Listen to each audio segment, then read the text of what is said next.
Greetings out there, folks. This is Owl here. Going to do a quick gear review on a brand new stove by Jetboil. It's just come out this weekend. It's just now available in REI, and I've seen no gear reviews on this stove out there so far.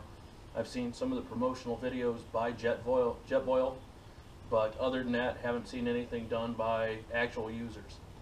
So this is the Jetboil Minimo. Like I said, it just came out. It's their new series of stoves.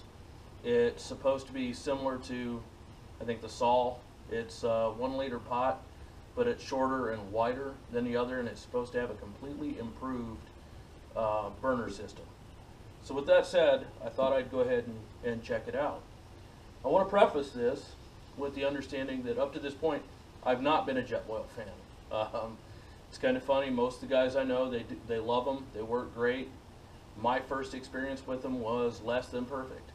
I bought one about 3 years ago when Weasel and I started camping together, and fired it up out here on this same patio. The piezoelectric wouldn't work.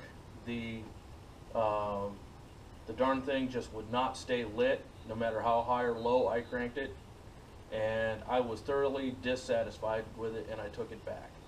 So since then, at that point I bought the Pocket Rocket and the Pinnacle Soloist that I've been using for all that time since, basically, and it worked fine.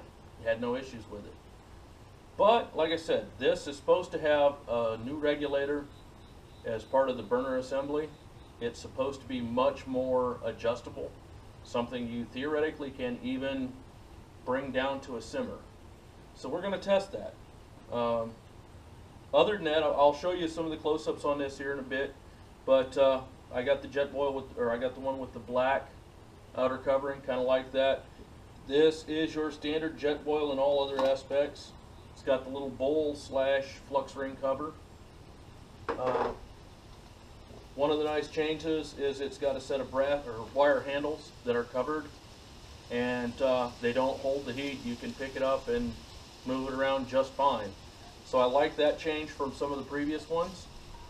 I also found that I like this rubberized lid that they've got. The one I had before, it seemed more hard plastic, and it's cool that you can put the little pot stand, or not pot stand, but stove stand itself folds and fits right into the top, just like the regular ones. It's got the drink hole and a sip hole over here both, and it has a hole in the top for the Java press.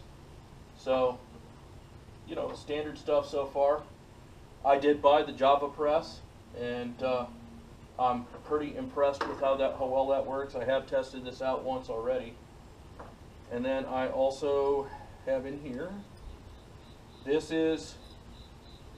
I've got the handles for the Java press as well. I'll just set those up here for now because I don't plan on using them. This is the new burner assembly. Looks very much like the old one. So one of the things I purchased and thought I would test too is my grandson loves to do cooking videos with Grandpa.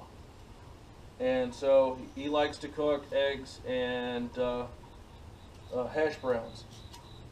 And so I was curious if the pot stand that you can buy separately would fit this like it does all the other systems. Lo and behold, it does. Stays on nice and tight. I like that. So hopefully that's something I'll be using. So with that said, we'll go ahead and just get this started. I do know that it burns on the high settings as quick and hot as any other Jetboil does. Kind of goofed off with it a little bit already, and I will tell you that it will heat water with a quickness. Don't mind the bugs out here, my apologies. Yeah, it will definitely heat water with a quickness, and I mean, it'll do a 1 liter. It's got the gradations inside. Okay, it will heat 1 liter of water in 3 minutes, probably less. So really kind of pleased with that. When they say it's a 1 liter pot, that means it will hold a liter of liquid. That doesn't mean to the brim. That means you can cook a liter in here. So again, something I like about this. So what I'm going to do, just as the demonstration, is I am going to pour in here 1 liter of water. Now remember, my first complaint with the original stove was that it did not want to light with the piezoelectric. So that was one of my first complaints. Bring it down just a bit. This one also has the piezoelectric light right here. Turn it on.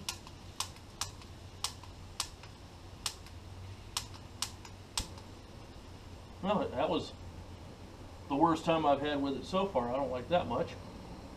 But, so we're going to crack this up to a boil. I'm going to bring the camera in a bit closer. I'm pretty sure that's a decent angle there. We're going to let that run for a few minutes.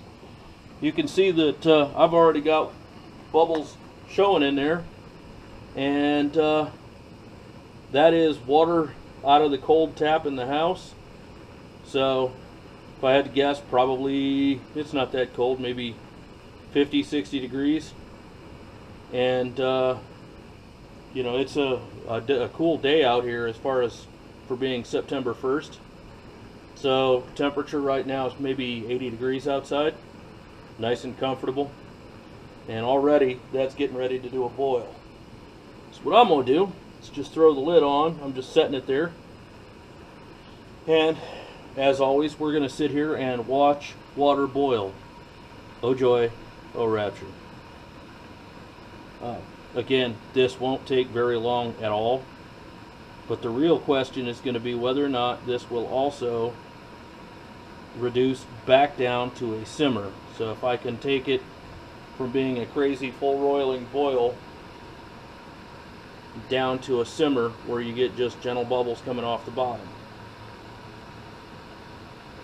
Because that's the real limitation that's been acknowledged pretty much with all of these gas stoves, is that you can't, the flame control is so little that you can't successfully keep it down at a simmer for any length of time.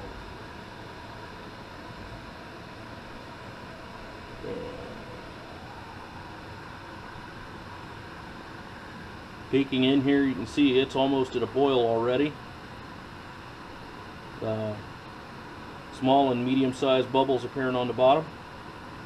Of course, I didn't put the pot stand on, so or the bottle stand, so it's a little crooked here, but it'll be all right.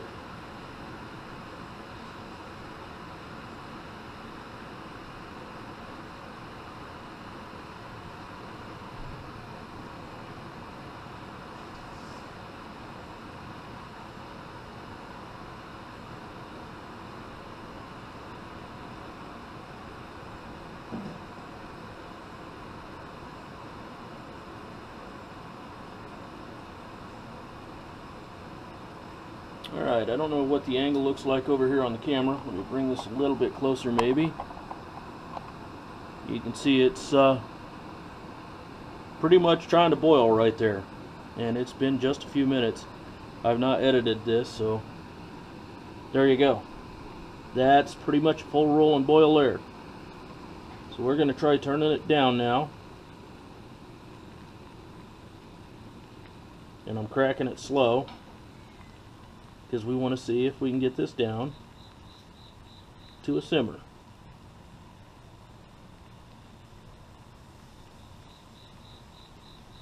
Well, you can't quite see in the bottom, I'm sure. I've just got a little bit of bubbles coming up in the middle. And leveling that pot out a little bit. That's almost a simmer there. I wouldn't feel as bad about that going. And there you go. That's just a real light little light boil right there. That's pretty much a simmer. See if we can even turn it down lower.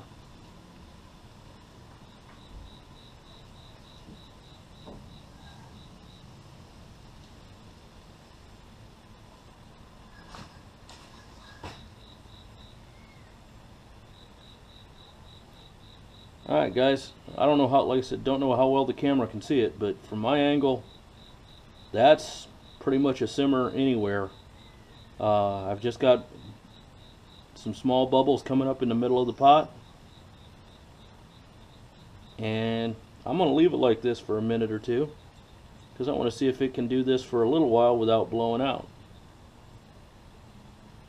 So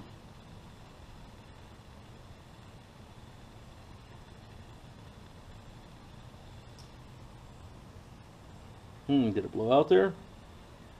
My bubbles just cut off for a minute. But you know what? They're still going. It's still burning. So there you go, folks. I think that's a new one that I've never seen on any of these Isopro stoves. I've not ever had a consistent flame at that level for anywhere near even this length of time. And considering I've got it kind of uneven, that doesn't help matters much either. But I'm going to call that a functional, working simmer. That's something you can, and it looks like you could walk away and leave it, especially if you had a little bit of a, I don't even have a windscreen on this right now. And if you had a windscreen on it, I think that would probably keep it just that much more steady. So I'm going to call that a win.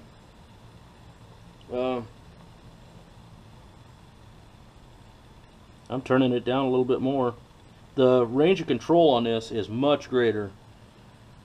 On the others, you'd have maybe a half turn from the shutting it off to, rocket burner of doom. On this one, there's plenty of turn. They say 2.5. I haven't counted, but I'd say there's plenty of adjustment. Even there, I've turned it down a little bit more. I have just, maybe 10 or 15 spots where tiny little bubbles are coming off the bottom.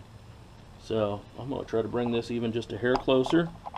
And maybe angle that down a little bit and hope you can see in there. That's impressive. I've not yet. Now I don't have a whole lot of wind going. Here, let's. Yep, I put it out. But that's what you got to expect. And I just turned it all the way off.